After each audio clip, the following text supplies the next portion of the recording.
Hey guys, it's Harrison, and welcome to the inaugural episode of the Awkward Sports Podcast. I'm here with my friend Josh, if you remember him from the Tom Brady segment. Josh, thanks for coming on again. Thanks for having me, Harrison. And I think Awkward Sports is a nice way to get this thing started. And obviously, we have a lot of big events coming up here in sports. And I think, the National Hockey League gearing up for the Stanley Cup playoffs, the greatest trophy in sports. It is absolutely the best trophy in sports. I'd argue this is the best playoffs in all of sports. Just the Whoa. way it's the perfect mix of marathon and intensity is what makes the Stanley Cup playoffs so special. Every game, at least in my opinion, you would think I'd need some kind of heart examination afterwards. I swear, it's just that right level of intensity from game one to the very end. Yeah, and it's definitely a playoff format where, even as good as some of the top tier teams are, we've seen in the history books that there have been some of those big teams have been upset, and, some of them that have been dominant have gone on to make those runs and stay hot in the playoffs. So it really can be between any of these teams that are really hanging in there. No, I agree. And there's obviously one massive favorite to win the Stanley Cup this year. We might as well start off with that topic because I don't know where else you start besides the other one that we'll get to in a moment. And that's the Boston Bruins having the best regular season ever. Not best since, insert year here. Best ever, 65 wins, 135 points. It is insane what they have done this year. A lot of people were not thinking this team would even make the playoffs with the way some of their main core players are aging. Some guys might not be experienced enough. And lo and behold, these guys have the ultimate definition of what would be considered a last dance. Yeah, I mean, 135 points. That's never been done before in the National Hockey League. And, they're right up there with, some of the all-time great teams. Obviously, more recently, first, the Detroit Red Wings, they had the points record, and then the wins record was tied between the Red Wings and the Tampa Bay Lightning from 2018 and 2019. And, some of these teams have gone on to make some runs, and others have been, upset pretty early. So, I mean, the Bruins have been very dominant all season long. It's going to be tough to see who's going to get in their way. The Florida Panthers are the first team to get a crack at them in the postseason. So, and they kind of fought their way at the very last minute to get in. And so they're going to be hungry. They're going to be hungry to kind of come at these Bruins, but it's going to be a tough series for them. Oh, for sure. And especially it's tough for the Panthers. And may I remind you, they were the President's Trophy winners last year. So it's the former President's Trophy winners taking on the current ones. It'll be interesting. And I just want to do a quick correction. The points all-time leader for a team was the Montreal Canadiens in 76. Detroit you're referring to was the one tied with Tampa Bay from 2019. And Boston broke both of those anyway, so it really doesn't matter. But I just wanted to make sure that correction was put out there. Right, yeah, and the Red Wings and the Bolts, yeah, referring to those wins, both completely, dominant in their respective years, and it's going to be interesting to see, once this playoffs has come and gone, how the Bruins are going to stack up with those teams of the past. I totally agree, and I just want to get out of the way. I have the Bruins winning this series, but that being said, the Stanley Cup playoff, when you get in there, anything you did in the regular season, it's out the window. Now you have to prove how you can do against a single team for 4 to 7 games. And it's different because even though you play teams multiple times throughout the season, you play them once in 1 month, you play them a couple months later, you're in one vibe, you could be on a hot streak then, you could be on a cold drought later on. Here, you are seeing the same team several times in the exact way you are in that moment. And that could be Boston's Achilles heel. It's been that way for multiple teams that have had these insane regular seasons. Think of the 2019 Bolts, the 96 Red Wings, really any of these teams. And I know a lot of people say Boston's the favorites. Unless you're the Montreal Canadiens of the late 1970s, None of these super regular season teams have gone on to win the Stanley Cup. I will pull up these numbers for you too. I'm going all the way back to when the NHL took sole possession of the Stanley Cup in 1927. Boston is really having to go up against probably the President's Trophy curse and the regular season record curse more than anything besides the actual opponent themselves. And look, Pastrnak, like with the way McDavid has played this year and any other season, he's probably the Hart Trophy winner. 60 goals, 100, I believe it was 61 goals and 113 points. Linus Ullmark is the guaranteed Vezina winner, signed, sealed, delivered. It's off. He is done. It is happening. And that doesn't even take away from the fact that their backup goalie is also a starter for 20 teams in the league. But everything changes when you get into the playoffs. And until Boston actually lifts the Stanley Cup, there is no guarantee that all this regular season success helps them out. But that being said, I still put them winning, have themselves beating the Florida Panthers in this first round. Yeah, and I mean, you touched on a lot of great points there. And I think obviously once you jump into the playoffs, a series is a different animal because you don't play one team 4 times, 5, maybe 6 or 7 times in a row. So that's, where you can kind of get a feel for a team after a couple of games, kind of getting your own rhythm. Plus, the 135 points, obviously the new record, the pressure is on them. I mean, all eyes are on them, and the expectation is to win the Stanley Cup. It isn't to, make the Cup final like they did a few years back and fall just short. And this year, it's their time. Everyone's expecting them to deliver and continue the greatness that they've been able to put on all season long. And it's going to be interesting to see if they can get over the hump this year. It's been a minute since they've won their last Stanley Cup. I believe it was, I think, either 2010 or 2011 or sometime around that. 2011. Yeah, they're in the finals in 2013, the finals in 2019, and they fell short both times. And you would think Boston could be happy with this season, cup or no cup, but when it's this strong of a year, you kind of do have to say anything short of actually winning the Stanley Cup is a disappointment. Oh, yeah. And I mean, I like to draw the comparison to, obviously, we're looking at the Bruins right now. I like to draw this comparison to the Warriors way back in 2015, 2016. They won 73 games. They were the new standard in the NBA. The Bulls had the 72-10 record for a long time. They ended up going on to win the championship that year, the 96, 97 Bulls that was. And the Warriors in 15-16 won 73 games. And then by the time they got to the finals, having a 3-1 lead against Cleveland, they ran out of gas. And ultimately, they look back on that season and they kind of consider that to be a failure, considering the standards that they have set in winning championships. And then you go back to Boston, right, in hockey. Boston in all of sports is kind of considered the city of champions. So regardless of how the year that they did, their fans are always expecting their team to be in the mix for a Stanley Cup, and if not winning it.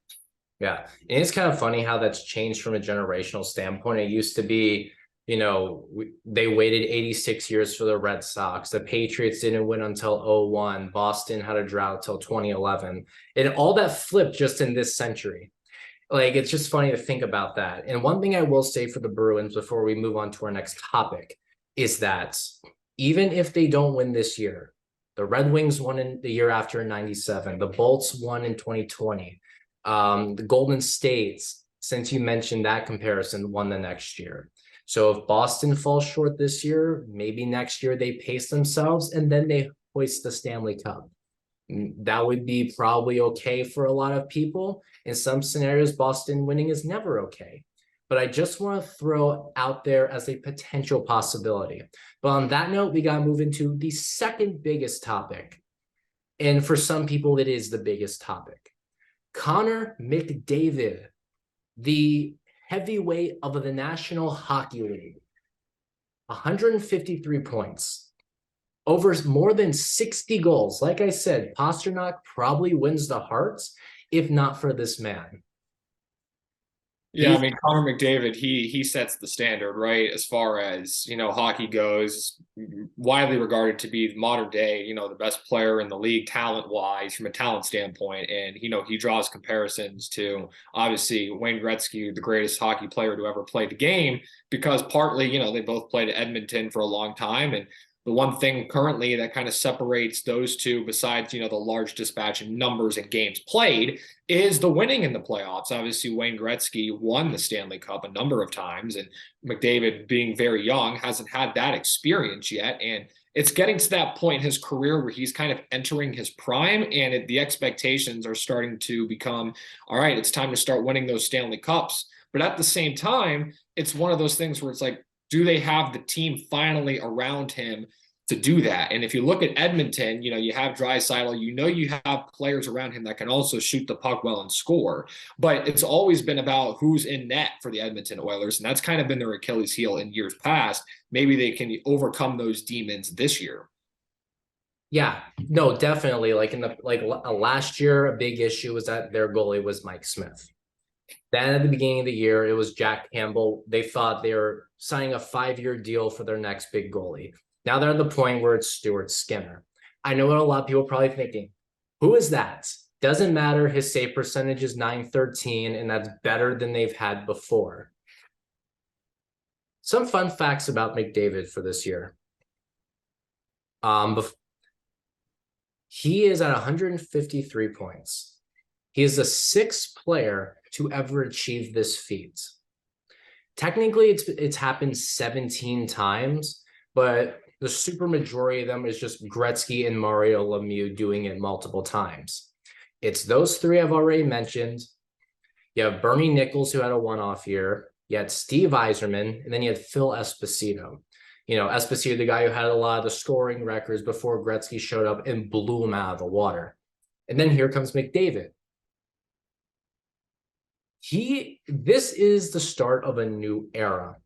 We're entering the playoffs with no Sidney Crosby, no Alex Ovechkin, no Jonathan Toews.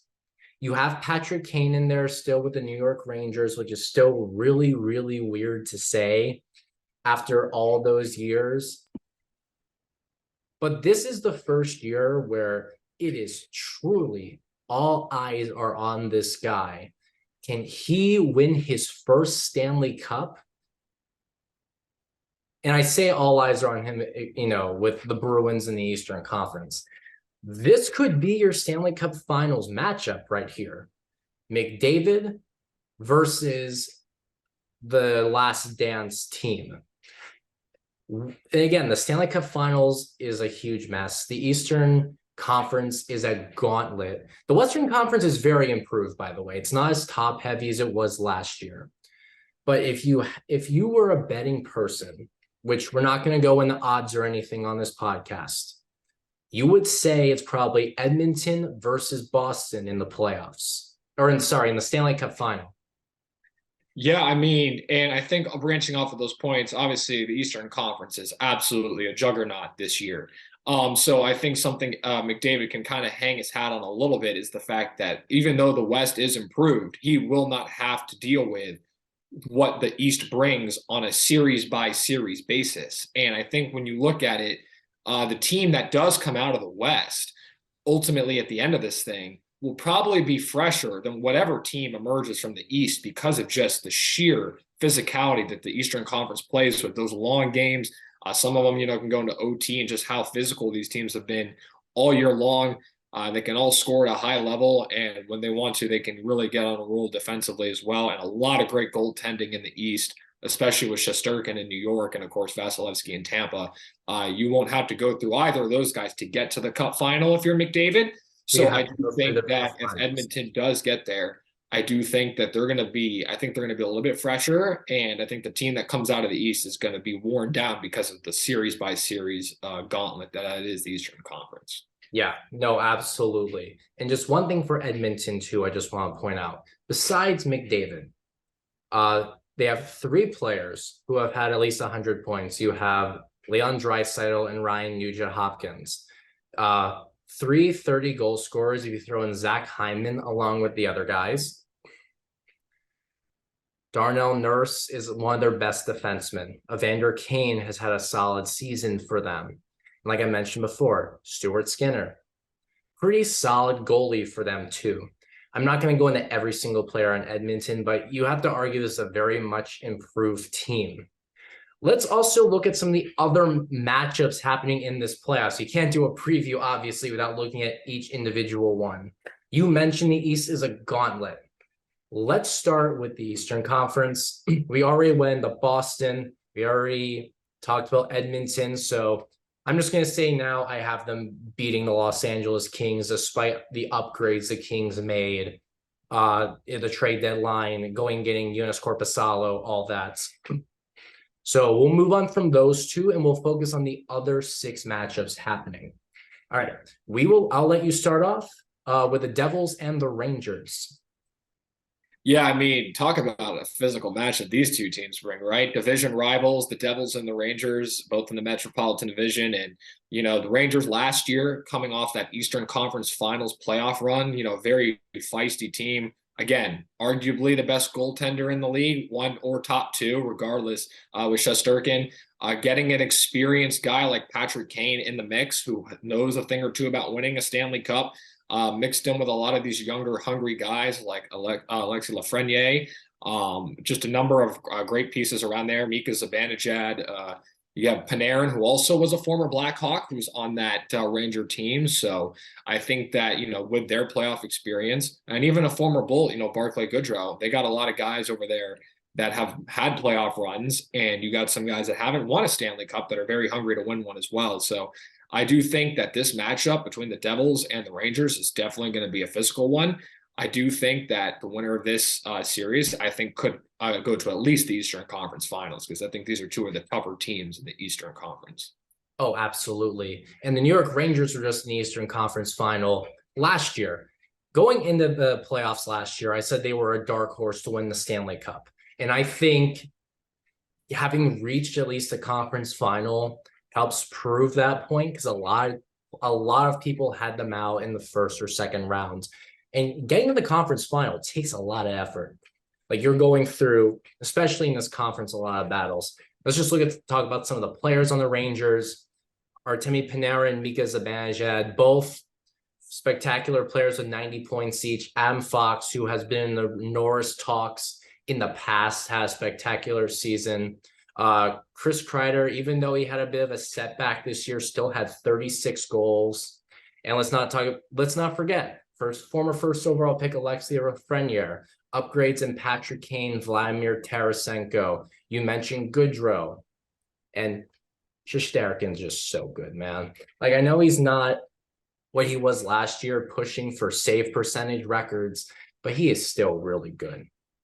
When it comes to my picks, I would probably put the Rangers over the Devils. And I just want to acknowledge this Devils team. Jack Hughes has been stellar. Nico Hischier, really spectacular player. Dougie Hamilton continues to be a very effective defenseman and scorer. Tomas Tatar has been great. Just a really good team all around. Oh, and the signing of Andre Palat has worked out very well for them.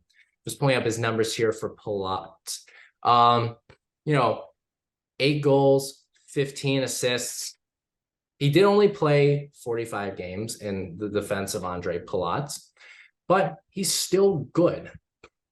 I still say the Rangers have the better goalie and more experience. I'll put them over the top this year. So that would be my pick. Who would you say is yours of the 2?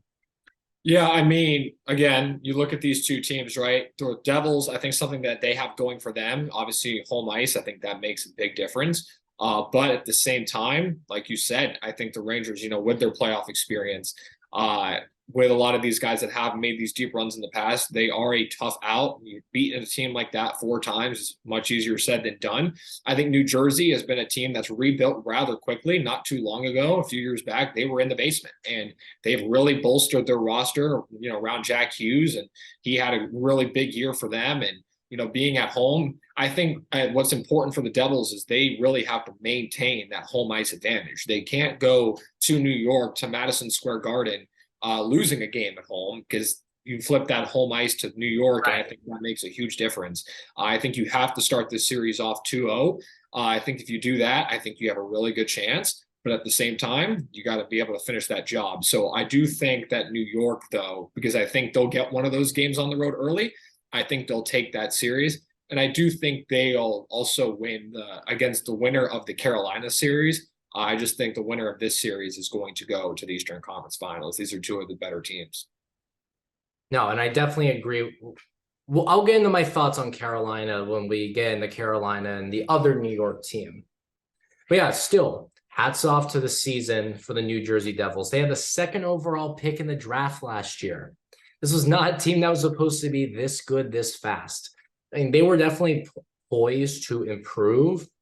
I could totally have seen them have a wild card spot, but to be in the position they are now is spectacular. And even if they don't win the first round, fans in New Jersey still have to say this is a spectacular season. And on that note, you mentioned Carolina. So we're going to move on to the Carolina Hurricanes versus the New York Islanders in the first round.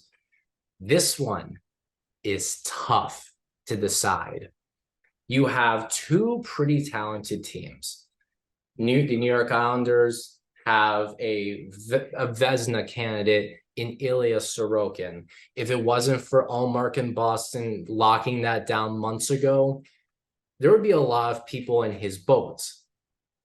They're getting Barzal back, which will help, and they just have that playoff experience. But that being said, Carolina has been so good the last couple of years. And they also have a good goalie in Antti Rantanen. If they use Freddie Anderson at all in this playoff, I think that would be a huge mistake. They had their issues last year, but there are some injury issues there too. So we won't go too much into how the playoffs for them went last year. Yes, they're without Andrei Svechnikov. That is going to be a huge issue. My big thing here is that both teams are really good defensively and on goaltending, but the Islanders' scoring depth to me just isn't there for a juggernaut like Carolina. So I would have to say the Hurricanes are definitely going to take this one, even if it's in 7. Because there's no way this Islanders team just falls flat on their face. I don't buy that. Even if they only were okay going into the playoffs and just barely nabbing a wild card spot, this team is still too good to not put up a fight. Yeah, and I mean, the Islanders had a number of years, not last season, but the past 2 seasons prior to that, they had made the Eastern Conference Finals in back-to-back seasons and taking the Tampa Bay Lightning to the brink in both occasions. They were on the cusp of making to the Stanley Cup Finals. Right. They do have that playoff experience, and they are going against a tough Carolina team. And I do think it'll be a 6-gamer. I like Carolina in 6. But I also will be on the record of saying this. I think if the Carolina Hurricanes drop this series to the New York Islanders, they will probably blow this thing up. I think if they don't, I think they might have one more year with this kind of core together. But if they get bounced in the first round again, I think they're going to have to take a long look at what they have going into the offseason and kind of reassess and, kind of make some moves where they think it's necessary, because the expectation now for Carolina is to make at least the conference finals. The last couple of seasons, they have had very talented rosters, led by, players such as Sebastian Aho in years past. And, those guys, are in a way due. I mean, I get the Eastern Conference is tough, but the expectation now for Carolina is to take that next step as well. So I do feel like this is one of their years where the pressure is kind of on them.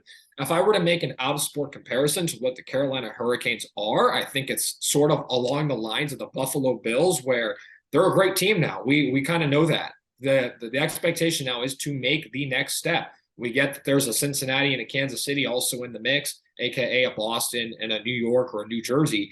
But at the same time, they're in the thick of it. We've had their expectations kind of plateaued right here, and it's kind of their time to try to make that next step. Absolutely. And on that note, we're going to move to the last series in the Eastern Conference, Tampa Bay Lightning versus the Toronto Maple Leafs. You have a team that has been to the finals 3 straight seasons, won back-to-back cups, and then you have the Maple Leafs, who have not won a cup since 1967 and have not made it past the first round since we were in kindergarten. Well, I was in kindergarten a little bit after that, but 2004 is the specific year, and we're just trying to let you know how long it's been because we're adults now.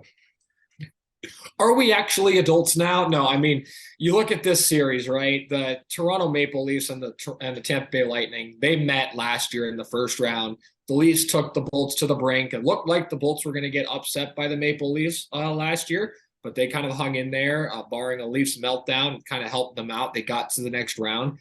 The tricky thing, I think, Harrison, with Tampa this year, especially down the stretch, was it more just fatigue? Was it more a lack of motivation than just waiting to get to the playoffs? I think we'll be able to tell what the Tampa Bay Lightning sort of are this year very early on in this series, because if they jump out, winning the first couple of games, I don't think there is a whole lot of concern around Tampa at all, as far as this team can not only beat the Maple Leafs, they can make another run because of their experience in years past to make it to the Stanley Cup final. It really will depend, to me, on how they start this series, on what their trajectory kind of looks like for this year's Stanley Cup playoffs. Because if you see more of the same Bolts that we've been seeing in the past 2 months, I think the Maple Leafs are going to win this 5 or 6 games, and I think that maybe the fatigue factor has caught up to Tampa Bay. On the flip side, if Tampa jumps out, I don't see them,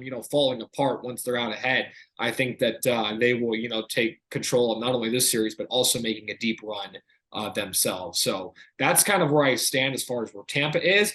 I realistically am leaning more to the side that I really do think that the fatigue is kind of catching up to them. I think Toronto's desire and hunger, I think, all these first round years I've piled up on them.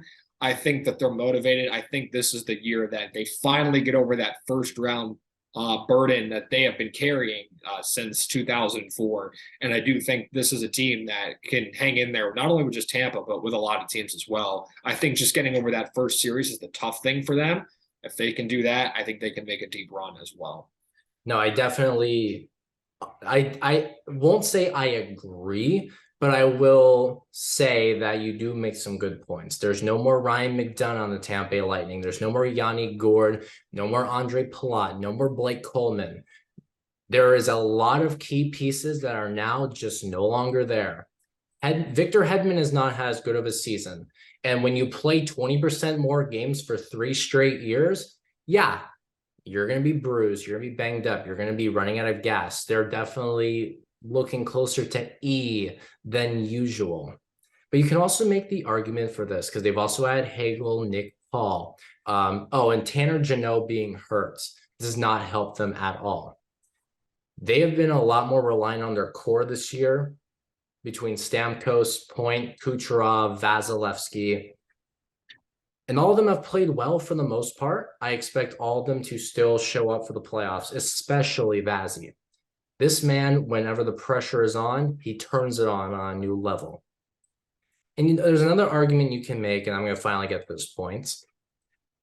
Sometimes when you're trying to make sure you're healthy for the playoffs, you don't always go as hard in certain situations. Yeah, you could have stopped this guy making the charge at the nets, but you might risk an injury when you know you're already going to be playing a team. Now, for the record, too, going 0-for-8 on the power play in that regular season game against the Maple Leafs is unacceptable. There is no excuse for why they did that.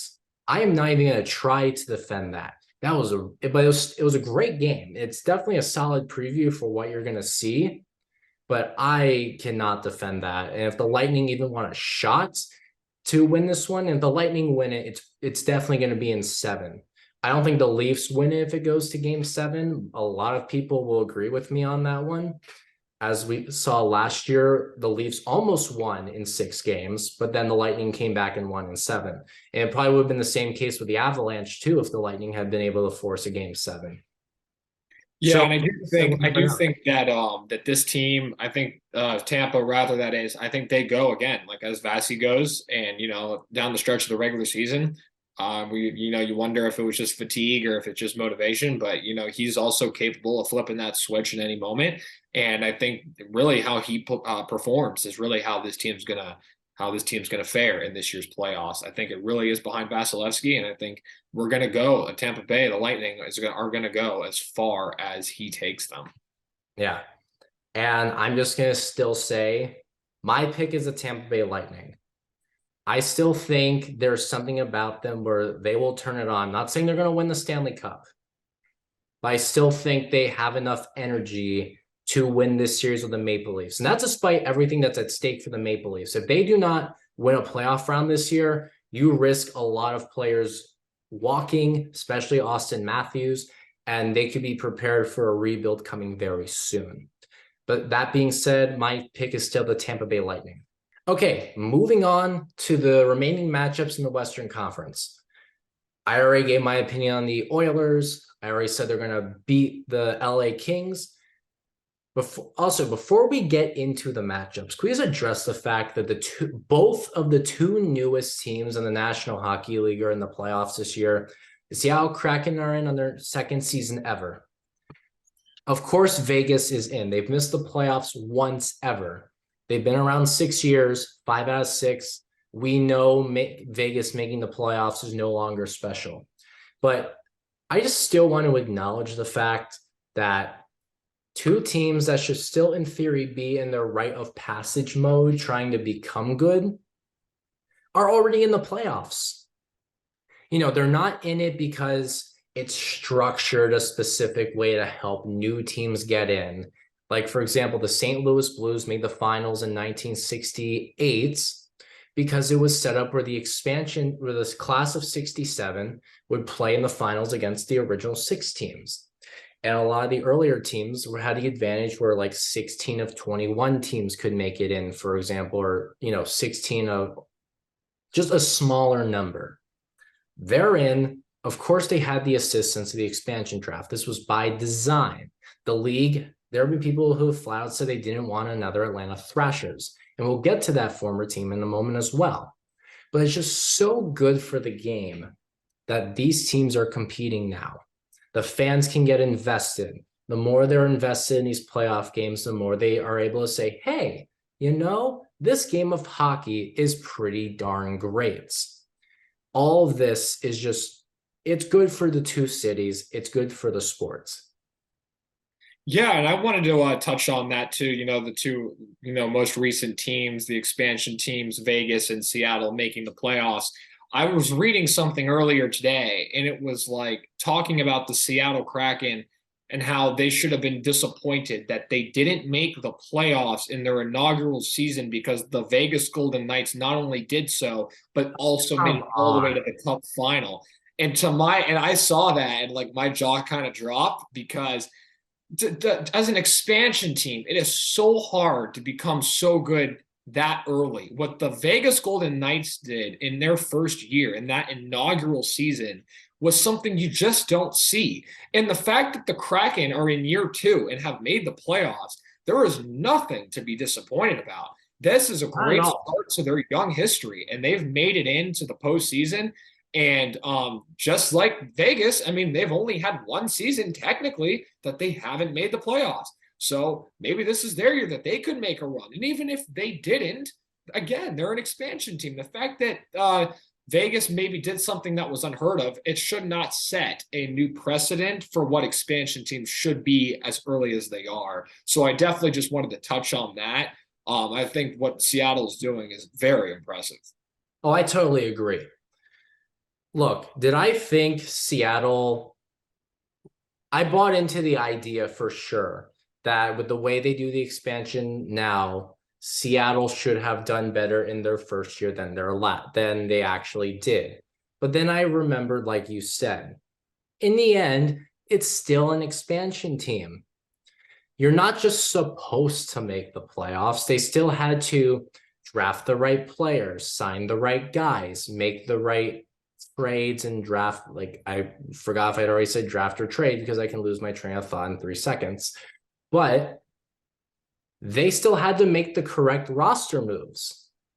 And they did, for the record, draft differently than Vegas. Seattle stayed a little closer to the cat floor than Vegas did. They weren't able to just grab Marc-Andre Fleury like Vegas did. Now, they did get some smart picks. Yanni Gord has been great. They drafted Matty Beniers, and he's going to win the Calder this year. I'm sure the Penguins wish they still had McCann.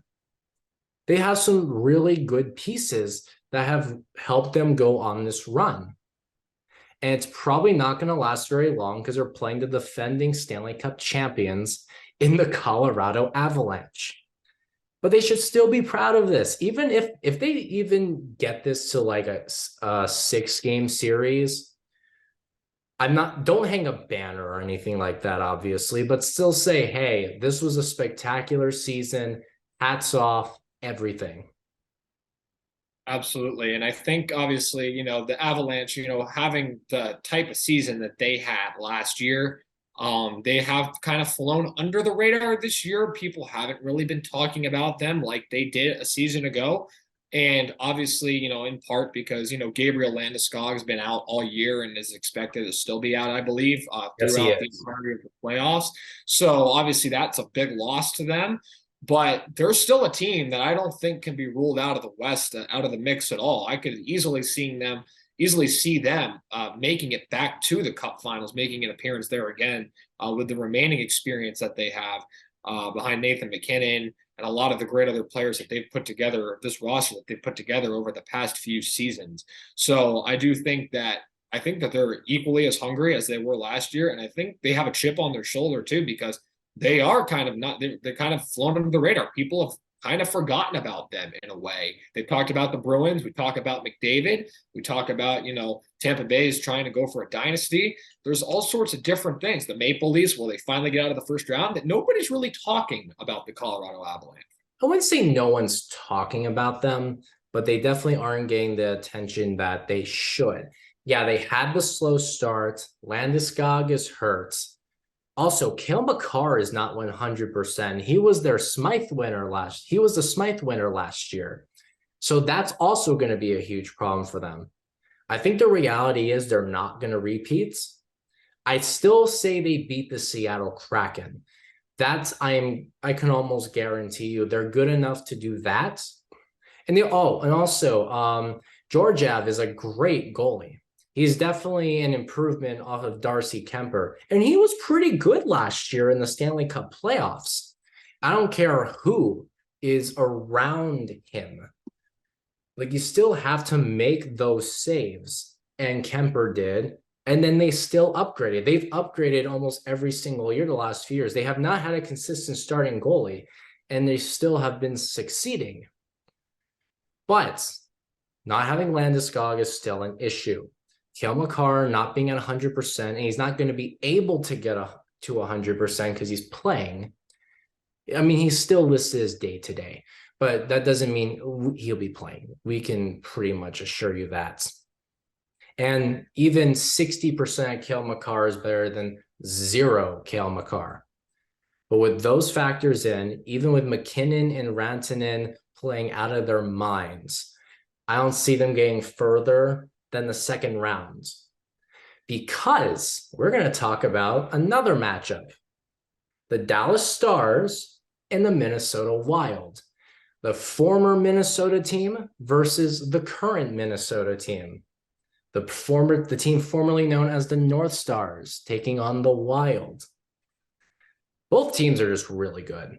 This is going to be a 7-game series that we're all just going to have a lot of fun watching. And Jake Ottinger, he would also be a potential Vezina candidate at certain points in this season. Again, like I said, it's all going to go to Ullmark. But Joe Pavelski is always going to be one of those guys that San Jose regrets giving up. They have a player with 100 points. For some reason, it's blanking. I'm going to shout it the second he comes back to me, because it's not great to not acknowledge him, but I will get to that. Dallas is just a very, very good team. And so is the Minnesota Wild. And, Jason Robertson is who I'm thinking of. But one of the 6 players, I believe, with 100 points this year. And young guy too, could be the face of that franchise for years to come. Minnesota has Kaprizov. They both have over 100 points. They're both top 3 in their division. I say this goes to 7, but I would say Dallas. And one of the reasons why I've emphasized who's on the team more than Minnesota is because I think they're winning the series and moving on to the second round. Yeah, I think Dallas, I mean, obviously they made it to the Stanley Cup final, a few years back, 2019, the 2019-2020 season. That was the pandemic year. The Dallas Stars did come out of the West more so as an underdog. They kind of got hot at the right time. I think this is a different Dallas team. I think they're coming in with larger expectations, but I also think that this team is a better overall team, depth-wise, talent-wise. You mentioned Robertson, being an addition to this team. A young player that he is, and obviously the leader of that team now. And I think they're a team, again, with this Western Conference being as up in the air as it is, that they could easily out of the West make some noise. And I do think that if they ended up in the final out of the West, it wouldn't surprise me one bit. Yeah, absolutely. And we'll go on to the last matchup of this group, the Winnipeg Jets and the Vegas Golden Knights. Vegas missed the playoffs last year, got a new head coach.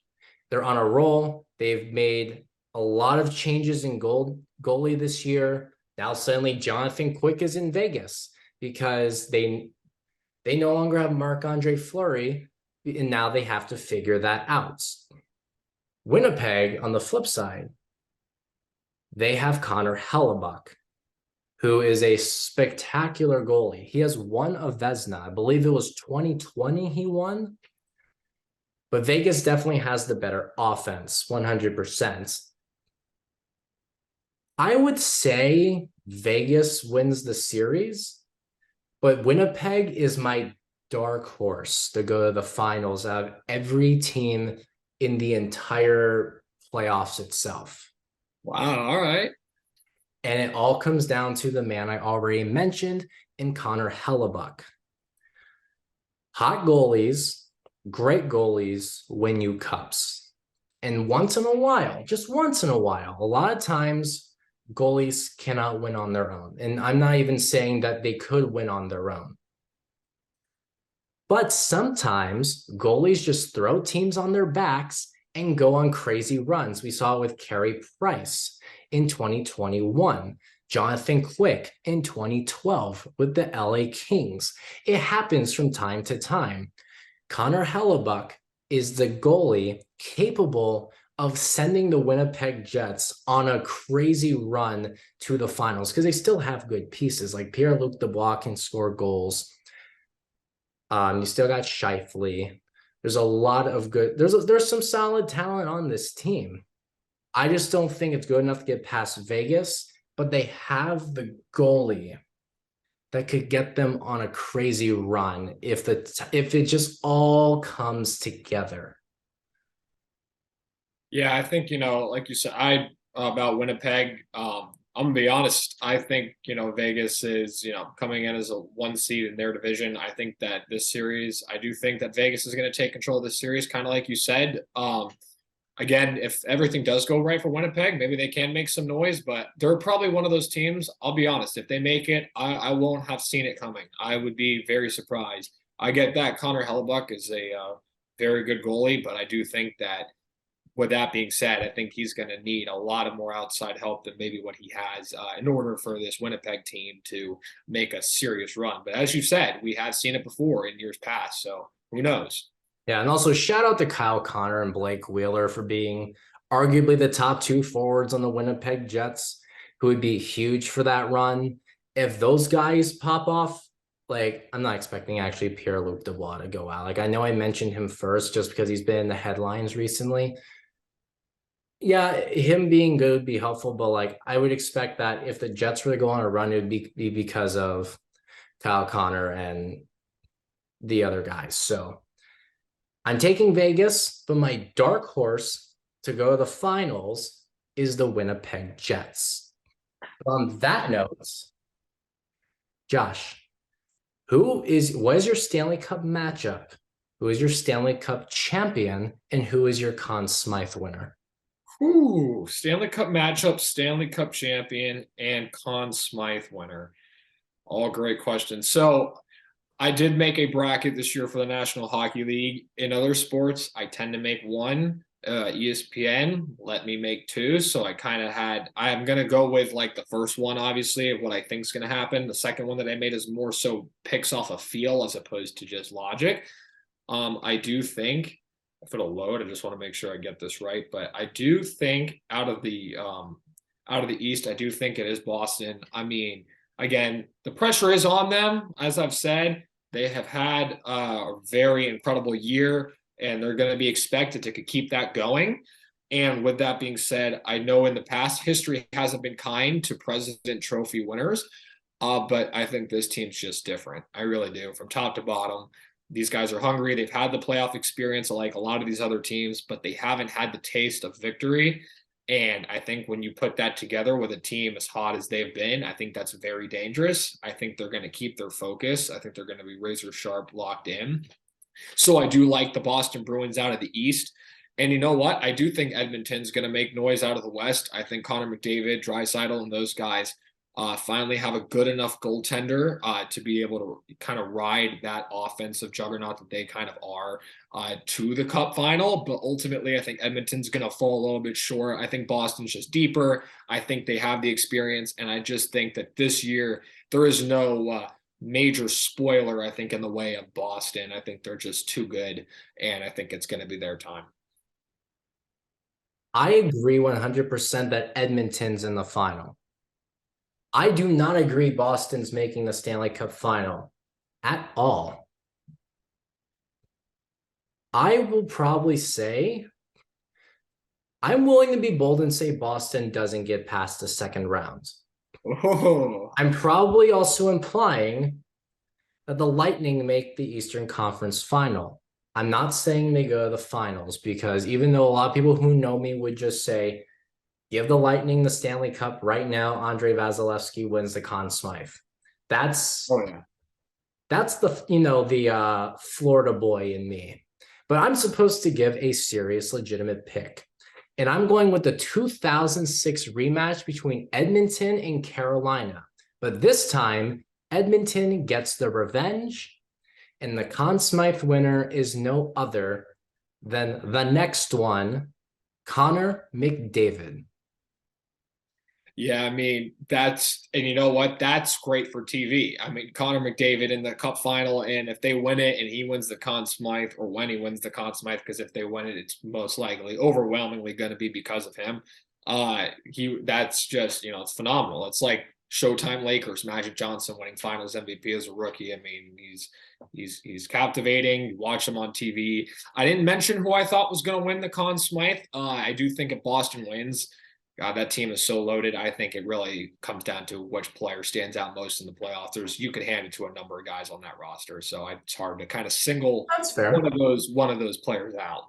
Yeah, but yeah, I do agree with you. If Edmonton does go on and win it, it's the Conn Smythe's definitely going to McDavid. Yeah, and I'm willing to be bold and say, even if Edmonton loses, McDavid could easily be the first player in 20 years to lose in the finals, but still win the Conn Smythe. I think he's going to have that kind of playoffs where he is guaranteed the Smythe no matter what. It just comes down to, is he going to be left out there to dry, which I don't think is the case. But I still think he's getting his first cup. He'll be passing it to Draisaitl, Nugent Hopkins, and Evander Kane, and everyone who helped him get there the rest of the way. I think that's, very fascinating. Did you said that would be if McDavid were to win the Conn Smythe and Edmonton were to not hoist the Stanley Cup? Would that be the first time that has happened in the National Hockey League? No, I believe it's happened like 8 times. When Anaheim lost the playoffs, or not the playoffs, lost to the finals against the Devils. Giguère was the Conn Smythe winner for the Mighty Ducks, despite not winning in the actual Stanley Cup. I mean, the Ducks eventually did win the Stanley Cup a few years later, but I believe it has happened more in hockey than in any other sports, but it hasn't happened in 20 years. And I think McDavid is going to be that winner no matter what, even if there's no Stanley Cup. Maybe they don't give it to him because they lose, but I think he's going to have a historic playoff and they're going to have no choice but to give it to him.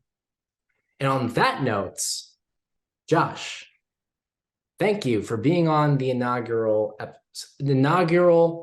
episode of Awkward Sports Podcast. And I thank you as if you're not going to be on every episode with me. This is a new era here for Awkward Sports. I'll be honest. Many times you'll have me, my friend. It's been a blast talking hockey, and we got a lot of big events coming up. Obviously, Stanley Cup playoffs, NBA playoffs are in full swing, and of course, within the next 2 weeks, we got the NFL draft. So in the mix with regular season baseball. So there's all sorts of stuff. We'll have plenty to talk about. But for now, thank you for everyone for either watching or listening, whichever platform you're on. I'm Harrison. This is Josh. We welcome you to the new era of Awkward Sports. Doesn't mean Awkward Sports history is done, but this channel's in a new era. We're talking sports now. We're talking current events too. We welcome you to stay, sit tight, and listen. And we will be back next time with a brand new episode. We don't know what we're going to talk about yet, but expect it to be something good. And we will talk to you then.